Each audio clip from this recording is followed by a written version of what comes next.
자, 오늘 시간엔 연립 1차 부등식에 대해서 알아보도록 하겠습니다. 자, 구교육과정에서 중학교 2학년 때 배웠던 내용인데요. 2년, 3년 전부터인가, 2년 전부터 어려운 부분들이 있는 관계로 고등학교 1학년 상과정으로 넘어왔습니다. 자, 그렇다면 연립 1차 부등식이라는 건 뭐냐? 일단 1차 부등식은 여러분 예전에 배웠잖아요. 예를 들어서 2x-1은 x 플러스 2다. 이런 걸 우리가 1차 부등식이라고 했는데요. 자, 연립이란 말은 두 개 이상을 묶어놨다 그런 얘기인데 주로 두 개를 묶어놓을 겁니다. 자, 그래서 연립 1차 부등식이 두 개 있는 거야. 두 개. 그치? 원래 두 개 이상인데 주로 이제 두 개짜리들이 나올 거야. 이와 같이 위에 것도 1차 부등식, 밑에도 1차 부등식 두 개를 한 쌍으로 묶어 놓은 것을 우리가 뭐라고 한다? 연립 1차 부등식이라고 한다. 라고 합니다. 자, 그렇다면 연립 1차 부등식의 해라는 것, 즉 풀이법이라는 건 뭐냐? 자, 그럼 연립 1차 부등식의 해는 뭐냐? 이 두 개를 어떻게 만족시키는 걸 찾아야 된다? 동시에 만족하는 뭐를 찾는 거냐? 동시에 만족하는 x의 범위를 찾는 거다. 자, 이게 바로 이 연립 1차 부등식을 푼다 또는 연립 1차 부등식의 해라고 합니다. 자, 그렇다면 이 방법은 어떻게 하는 거냐? 그렇죠. 연립 1차 부등식 풀이는 어떻게 하는 거냐? 얘 한번 따로 풀어요. 그리고 얘도 한번 풉니다. 그래서 그렇죠. 1차 부등식의 생명은 반드시 수직선을 그려주시는 게 좋다. 수직선에다가 나타내는 거야. 자, 그래서 한번 풀어볼 건데, 자, 뭐라고 다시 한번 동시에 만족하는 x의 범위를 구하는 거예요. 이 해라는 건 뭐라고? 동시에 만족하는 범위를 구하는 거야. 동시에 만족하는 x의 범위를 구하는 게 우리가 목표가 되겠습니다. 자, 요거 한번 풀어보겠습니다. 요거 한번 풀어보면 왼쪽으로 넘기면 x가 되고요. 바로 오른쪽으로 넘기면 x는 3보다 작다라는 하나의 풀이가 됩니다. 그 다음 요 밑에 걸 한번 풀어보면요. 쉬운 거를 갖다 놨으니까 금방 풀 수 있겠죠? 자, 넘어다닐 때는 우리가 어떻게 돼? 그렇지. 부등호의 방향이 바뀌지 않아.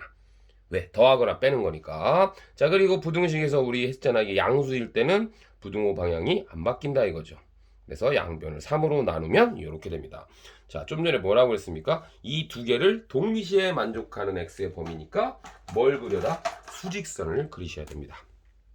수직선을 그려주시고 하나는 3보다 작다. 그리고 등호가 없으니까 빵꾸를 뚫어 놓으시고요. 3보다 작은 놈이면 다 돼. 위에 거 풀면. 자, 그런데 여기서 뭐야? 마이너스 3분의 2에 등호가 있으니까 색칠을 해주시고요. 그거보다 크거나 같다. 요렇게 두 개의 해를 뭐한다? 동시에 만족하는 범위, x의 범위를 구하시면 바로 요 녀석이 정답이 되겠고요. 얘를 정답을 갖다 써주시면 돼. 그래서 이 x는 3보다는 작은데 뭐보다는 크거나 같다. 마이너스 3분의 2보다는 크거나 같다. 요것이 바로 이 연립 1차 부등식의 해라 이런 얘기가 되겠습니다.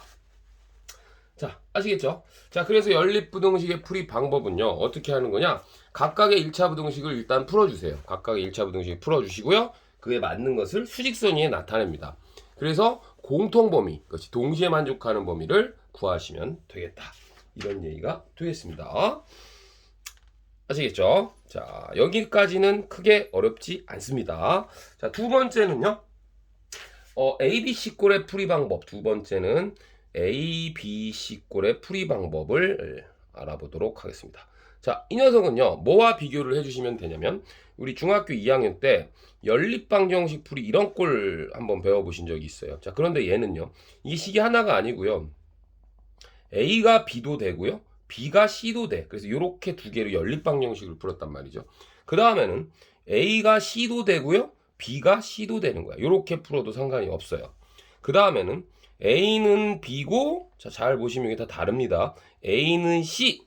이 중 어느 하나라도 필요한, 그치? 이 중 어느 하나의 방식으로 풀어도 상관없다.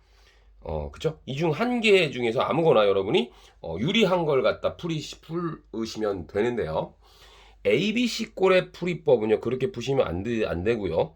반드시 이 순서대로에 맞춰서 풀어주셔야 됩니다.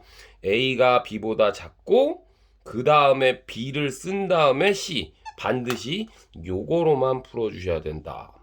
선생님 왜요? 방정식은 이 세 가지 중에 하나로 풀 수 있고 얘는 왜 얘로 하나 풉니까? 그 이유는 뭐냐면요. 지금 요 부등식에서 그쵸? 만약에 얘를 이렇게 풀었다고 칩시다. A가 C, B가 C 이렇게 풀었다고 치시면요. 지금 이 A, B에 관한 어떤 대소관계가 여식에 나와 있질 않아요. 그냥 A가 C보다 작고 B가 C보다 작다라는 건 나와 있지만 A하고 B 사이에 누가 더 큰지에 대한 식이 나와 있지 않기 때문에 이렇게 풀 수 없다라는 거 여러분이 명심해 주시면 되겠다. 따라서 A, B, C 꼴의 풀이 방법은 어떻게 푼다고요? 반드시 순서대로 푼다. 이렇게 여러분이 그 대소관계의 순서대로 반드시 푸셔야 된다라는 것을 여러분에게 말씀드리고 싶다 이거야.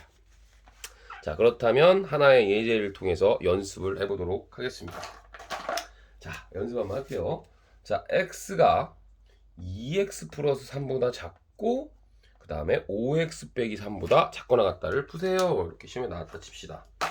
자, 그럼 어떻게 하라고요? 이게 a고 이게 b고 이게 c니까 반드시 x는 2x 플러스 3보다 작다나 푸시고요. 그 다음에 b를 써주시고 이게 b잖아. 요렇게 반드시 푸셔야 돼. 5x 마이너스 3. 편이 잘 안 나오네요. 잠시만. 자, 요렇게 두 개로 나누어서 반드시 풀어야 된다는 얘기야. 자, 그래서 얘 풀면 절로 넘기니까 마이너스 x가 되고 3 이렇게 되고요. 음수니까 양변을 마이너스 1로 나누면 x는 마이너스 3이다. 이렇게 하나가 나올 것이고요. 아시겠죠? x가 마이너스 3보다 크다. 이렇게 나올 거. 요건 넘기면 마이너스 3x가 되고 넘기면 마이너스 6이 되니까 얘는 x는 2보다 크거나 같다. 자, 이렇게 두 녀석이 나올 거다 이겁니다. 따라서 이 녀석을 다시 아까 어떻게 하라 했어? 수직선에 그려서 여러분이 푸시라고 그랬죠? 수직선에 푸신 다음에 수직선에 오늘 펜을 좀 바꿔야 되겠다. 그렇죠? 펜을 다 바꿔야 되겠습니다. 죄송합니다. 이렇게 해서 하나는 x는 마3보다 크다가 있고요. x는 2보다 크거나 같다 이렇게 있으니까 반드시 동시에 만족하는 범위를 찾아야 되니까 이 부분이 되겠죠. 동시에 만족시키는 범위는 결국 뭐다? x가 2보다 크거나 같다. 자, 이게 정답이야.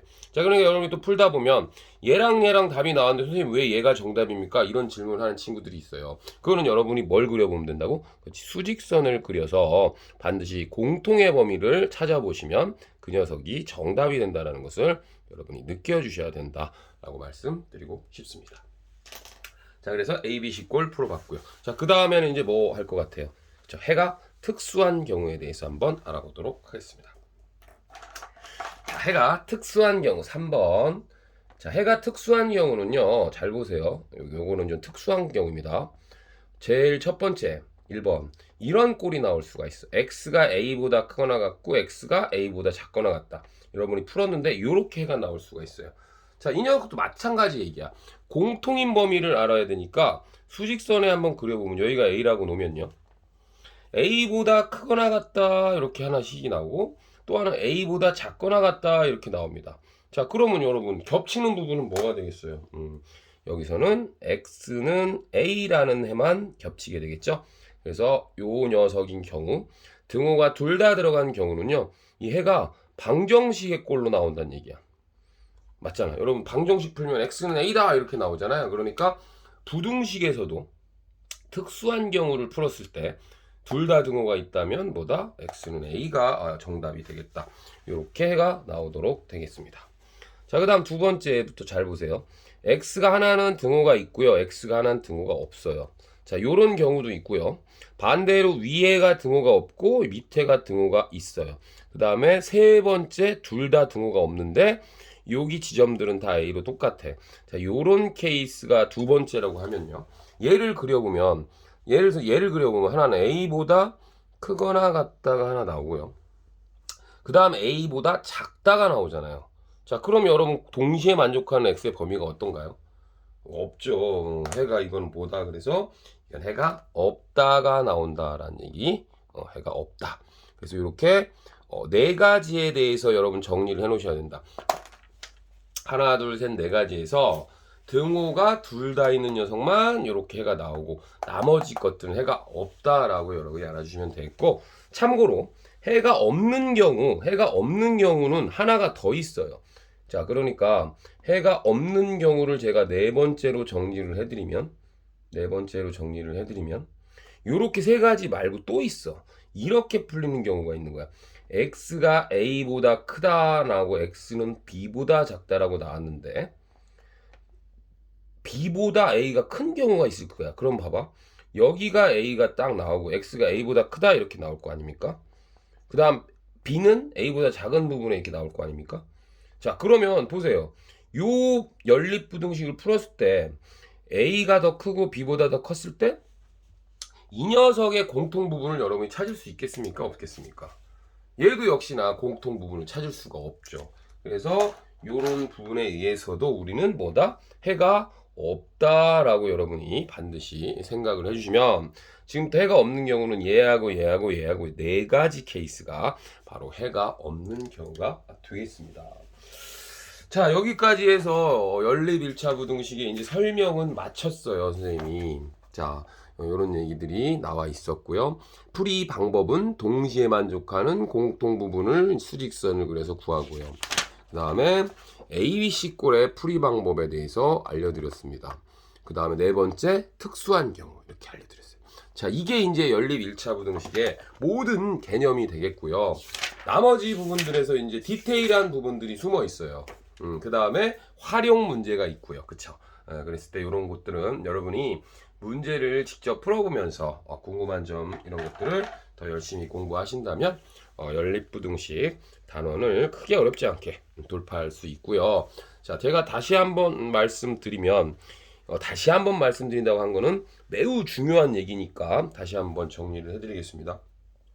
연립 1차 부등식이라는 거는 두 개의 무슨 범위, 그렇지? 이 부등식 두 개의 반드시 공통범위를 찾으셔야 된다. 공통범위, 뭐의 공통범위? x의 공통범위를 찾으셔야 되고요. 반드시 수직선을 그려서 생각하라. 자, 두 가지를 반드시 부탁드립니다. 여러분이 연립 1차 부등식을 잘 하는 방법은 반드시 두 개의 공통범위를 찾으셔야 되고 반드시 수직선을 그려서 여러분을 너무 천재라고 생각해서 그림도 없이 생각하지 마시고 이렇게 수직선을 그려서 겹치는 범위, 그렇지? 공통범위라는 건 겹치는 범위라니까 이 겹치는 범위에 x의 범위를 반드시 생각해 주시면 좋겠다 하는 말을 마무리로 오늘 강의 여기서 마치도록 하겠습니다. 자, 감사합니다. 항상 진쌤수학 구독, 좋아요 부탁드리겠습니다. 감사합니다.